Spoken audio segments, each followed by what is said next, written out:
Here's the truth. Most people in this world will never get there.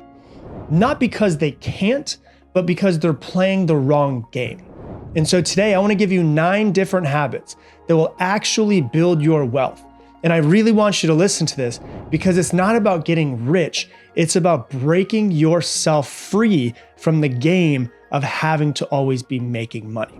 So let's go ahead and dive into it. Habit number 1 is this: build your life around freedom, not things. This one took me years to learn, but it's completely changed my life. And I'm going to ask you a real question. When you look at money and you think about money, what is money actually for? Most people never really even think about this in the first place, but they think, well, money is for buying things. Money is for paying your bills. Money is for upgrading your lifestyle. Money is for looking successful, maybe. And sure, some of those pieces of those things could be true. But what I really want to do is I want to shift your mind around what money is actually for. What I want you to start thinking, and what was a big shift for me in my mind, is that money is for freedom, right? Money is for freedom. Money is for getting out of the rat race and getting to a point where you don't have to play the game anymore. This is called escape velocity. So, if you look at a rocket needs enough speed to break through the Earth's gravity. And this is called escape velocity. If it doesn't reach that speed, it's going to get pulled back down no matter how powerful the rocket is. But once it hits escape velocity, it no longer has to fight gravity and it's free. And now it can get outside of the Earth's atmosphere and it can get into orbit. Money works the exact same way. If you don't use money to build assets and income and investments, life's quote unquote gravity, like your bills, your lifestyle, your pressure, is going to keep pulling you back in to having to work to make more money. But once your investments produce enough to cover your life, you then hit financial escape velocity and you're free. Imagine getting to the point where you never have to make another dollar the rest of your life.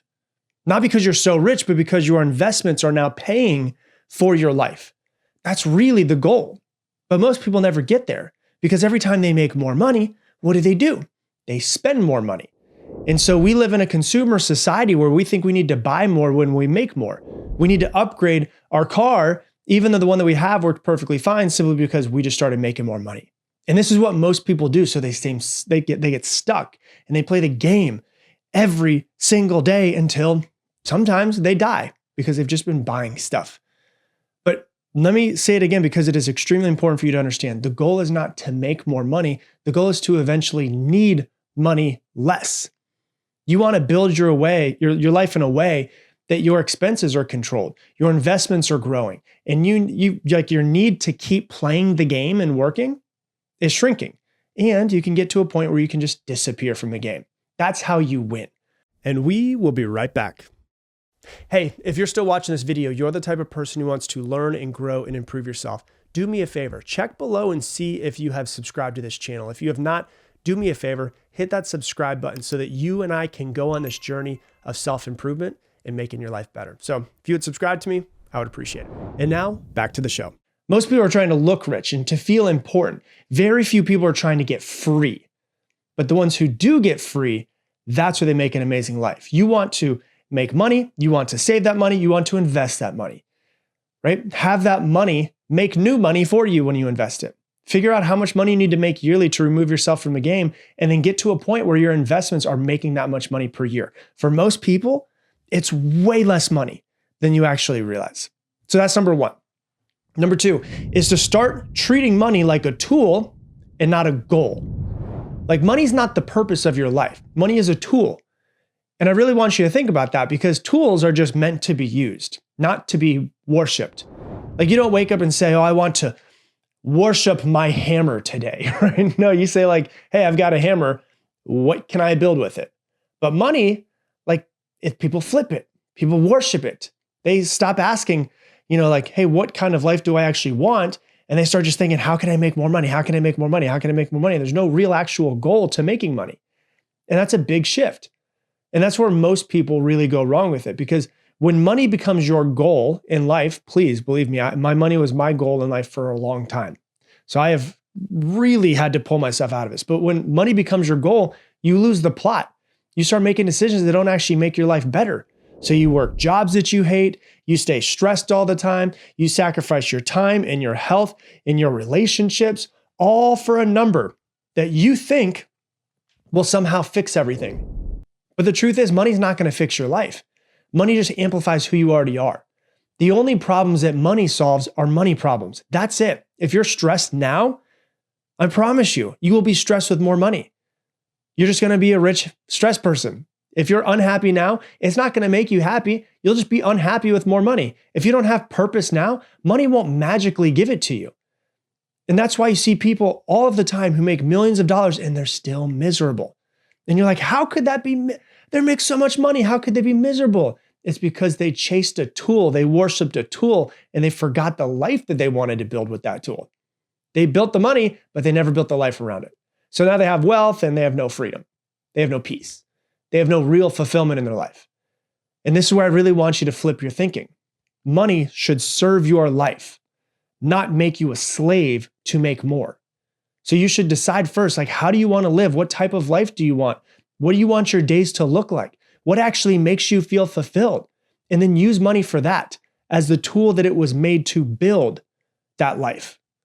And if you don't do it intentionally, you're going to wake up one day and you're just going to have more money than you did before, but you're not going to actually really enjoy it. That's the trap. You haven't built the life, which is the thing that matters. So that's number 2. Number 3 is to automate your investing before you ever see your money. Okay? Have you ever heard of the phrase out of sight, out of mind? Well, that's what you want your money to be. Out of sight, so you don't spend it. Like, you have a portion of each of your check go into an investment account. And you don't have to rely on discipline to build wealth or doing it yourself, because if you're relying on discipline and doing it yourself, you're probably going to lose doing it that way. Discipline fades. Sometimes you're going to forget to transfer the money. Especially discipline's going to be hard when you have something really cool and new that you want to buy. So what do? You build a system. The best investors don't decide to invest money every single month. It's just automatic. It just comes out of their paycheck and immediately goes in, and over time it grows. The money comes in, the money goes out, and then investments just grow. No thinking, no emotions, no, I'll start next month, because next month will never come. And if you don't see the money, then you don't miss the money. And this is how you quietly just build wealth in the background while everyone else is just thinking about what they want to buy next. Okay, so that's number 3. Number 4, please live below your means, especially when you earn more money. This is where a lot of people really mess up. They get a raise and then they immediately buy a bigger apartment or a better car or more subscriptions, or they do more like quote unquote deserved spending because I got a raise, so I'm going to go buy something nice. And then they stay broke in their bank account, but they just have nicer things. It's so dumb, right? And this happens even to people who make millions of dollars per year. My wealth advisor had a client a couple years ago that did $20 million in net profit in 1 year. And in 18 months, he declared bankruptcy. He spent all of it. He bought watches for all of his employees. He bought multiple expensive houses in different cities, expensive cars for each house that he had. And so your lifestyle, if it grows as fast as your income does, you will never really build wealth. Wealth is built in the gap, that gap between what you earn and what you spend. And that gap, the bigger that it is, and the more that you can invest in that gap, the more that you'll become wealthy quicker. So you want to protect that gap between what you earn and what you spend, like your life depends on it, because your financial life actually does depend on it. And so for me, anytime that I've made more money, oh my gosh, I want to go spend. I want to buy something nice. I don't want to, celebrate, right? And then I celebrate for 6 months or something, right? So it's like, but anytime I've made more money, I've tried to keep my lifestyle after screwing it up when I was younger and in my early 20s. Anytime I've made more money after I screwed it all up, I've tried to keep my lifestyle exactly the same for at least a couple years, right? So that's number 4. Number 5 is to avoid comparison, especially with the social media flexing. Because let's be honest, social media will mess with your head if you're not careful. You open up your phone and suddenly it feels like everybody's richer than you. Everyone's ahead of you. Everyone's winning except for you, right? And you feel like a loser. But what you're really seeing, it's not reality. It's somebody's highlight reel. You're comparing your real life to someone else's best 1% moments. And the dangerous part of that is that comparison is the fastest way to feel broke and not good enough, even when you're not broke and not good enough, right? So you could be saving your money, investing it consistently, actually building real wealth, but you see somebody else who just bought a nice car and you're like, oh my God, I feel like I'm behind because someone else is showing a car or a watch or a vacation. And then now you're thinking to yourself, well, maybe I should spend more money. Maybe I should get some sort of upgrade. Maybe I'm not doing enough. And just like that, what happens? You get pulled back into the game of life, and then you spend, in order to feel like you're keeping up with the Joneses in what's happening, you're delaying your freedom, your escape velocity for later on. You get pulled back into the game of being inside of the rat race instead of actually building real wealth. So you have to remind yourself, most people are not showing you their net worth, they're showing you their spending. And there's a big difference between those two things. So know where you're going, stay in your lane, stick to your plane, because your real wealth doesn't need to be posted all over the internet, okay? That's number 5. Number 6 is to track your spending.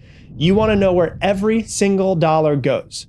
I have an honest question for you. Do you really know where your money is going? Not like kind of, or do you have a pretty good idea? I mean, like, do you know every single dollar where it's going? Because most people think that they have an idea until they like really look at where the money's going. And when they finally look, they're like, oh my God, where the hell is all of my money going? And the truth is, if you don't know exactly where your money is going, you can never control your money, because money just doesn't disappear into thin air. Usually it just gets spent unconsciously by most people. And that's how a lot of people stay stuck. And it's not even from huge purchases. It's just a bunch of little teeny tiny purchases of not really paying attention, right? And so they make decent money, but they have like no idea how much money they spend, what they spend it on, what's actually necessary and what's unnecessary. And so you need really one simple thing. You need visibility. You need to see where every dollar's coming in and where every dollar's going out to. And the good news is this used to be really hard. When I was in my early 20s, back in like 2007, 2008, I think is the first time I started doing it. I'd have spreadsheets and I had to track everything manually, and I had to print out all of my bank statements and log all of my money by hand and figure out where it was all going. And I'd have a calculator and all that stuff, right? It took hours to do it. But now there's apps designed to just do it automatically for you. There's apps like Mint, Monarch Money, Rocket Money, and they're so simple. You just like log into your accounts, you connect your accounts to those apps, and they show you where everything's going in one place. They show you your spending, your income, your subscriptions, all of your categories, your patterns. And that's where it gets really, really powerful for you. Because once you see where your money's going, you can't unsee it. And you start realizing, oh my gosh, I'm wasting money here. I remember my wife, when we first started dating, she was like, I don't have any money. And I was like, well, how much do you make? And what are your bills? And I was like, you're missing $400 a month. Like you should have an extra $400 a month. She's like, I don't. And so no joke, this is all the way back in 2013. We printed out all of her transaction or bank statements for the past 3 months. She was spending on average $400 a month at Target. And she was like, I had no idea I was spending that much money on Target. And so she just stopped going to Target for years and automatically just started saving that money. And so you start noticing things within yourself, which is like, why am I spending $400 a month eating out? Like, why do I have 7 subscriptions that I don't use? Why am I spending money on things that I don't even care about?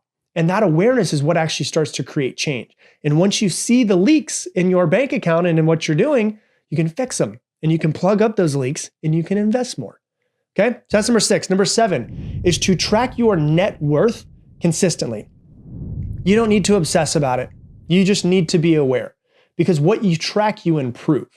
And if you don't know what you own and what you owe and where you're going and how much you're making and how much you're saving and how much you're investing and the average return on your investments, then you're just guessing. And guessing is not going to build wealth. Guessing is not going to get you to escape velocity. Tracking creates clarity. Clarity creates better decisions. Like when I first started making a significant amount of money when I was 21 years old, I basically 6x my income from one year to another. But my bank account was the same, like the same amount of money at the end of both years. And so I realized like, I really need to track my money because it's just going everywhere and I'm leaking it. And so what I started doing is I started looking at my bank account every single day. And I used to get so much anxiety when I would check my bank account because I never knew if there'd be any money in it. If I had $20, $100, or if I was negative $40. But then I made it my goal to watch that account grow every single month. And so I started checking it every single day. And then I started getting joy in watching the account grow because I was checking it every single day. And so I watched it go from like insufficient funds to $1,000 to $2,000 to $5,000 to $10,000 to $20,000 to six figures and so on and so forth. You should do the exact same with all of your accounts, your savings, your checkings, your investments. And like I said, you can use those platforms to just link them all together and they just update automatically. And then you can see everything in one place all at one time. So that's number 7. Number 8 is detach your self-worth from money. This is a really big one. This is where a lot of people really get stuck because they don't just want money. They want what they think money means, which is like respect or status or validation or finally feeling like they're enough. And I coach many, many very extremely successful business owners. Like I'm talking people that have more money than they need, and they don't know how to remove themselves from their businesses because their business and making money has become their entire identity. And all of their self-worth comes from their business, and all of their identity comes from their business. And so they don't know how to remove themselves from it. And this is a lot of people. This isn't just millionaires. So what happens? Well, because their identity is tied to their income, they think to themselves, well, if I make more money, then I am more. If I lose money, then I'm less. And that's a really dangerous game to play because now money just doesn't sit in your bank account. Money controls your emotions. It controls how you feel about yourself. It controls your confidence. It controls your decisions. And so let me explain what this looks like in real life. You make a little bit more money, right? And now you feel like you need to upgrade your lifestyle, show some people that you're doing pretty well, prove that you're successful, not because you actually want those things, but because you're trying to protect the identity of somebody who makes more money, who is more successful. Or the opposite can happen as well, which is you lose money. And now you start questioning yourself. Am I good enough? Am I falling behind? What are people going to think of me? You see the problem? Money, the tool, should not be dictating your own self-worth. You never go, oh, my hammer got dirty, so I must be worthless. Oh, I bought a new hammer. Look at how successful I am, right? That's why I keep going back to think of money as a tool. So you detach it from your self-worth. Because when you detach your self-worth from the money, everything changes. You stop trying to impress people. You stop chasing status. And you stop making decisions to try to prove something or to try to keep up with the Joneses. Instead, you start playing the long game. You can invest without fear. You don't have to go for those dumb purchases. You can make calm and logical and strategic decisions because money is a tool, not a scoreboard, not your self-worth, not your identity. So if you want real wealth, you've got to separate who you are from how much money you make. Because the moment that money stops defining you, it stops controlling you. And that's when you actually start winning. And you can play the game of money with real strategy of how to actually break free from the game. And then habit number 9, this is a simple one. Think in decades, not days. Most people think how can I make money this month? How can I become rich fast? Can I put all of my money into Bitcoin and it 40x's over the next week and then I'm the richest person alive? Wealth doesn't work like that. Real wealth is built slowly, consistently, quietly over years and over decades. If you plant a seed today, you don't dig it up tomorrow to see if it's growing, right? You just trust the process. You give it some sun, you give it some water, and you just trust the process. A seed that you plant today is a massive tree in 20 years though. It's the same thing with money. For most people, money will be a long game. Unless you make millions of dollars per year and don't spend very much of it, it will take you a couple decades to get real significant wealth. But I promise you, retiring early is way better than upgrading to a BMW when you have a working Toyota, or way better than buying a $2,000 TV. So you want to start planting those seeds now. So those are the 9 habits that you need in order to get true real wealth in your life. Hey, thanks so much for watching this video. Based off of what you've been watching on YouTube recently, YouTube thinks out of all of the videos I've ever created, this one is the one that's going to impact you the most. So click this one. And if you want to make sure to never miss another episode and another video, click this button right here, and I'll see you on the next one.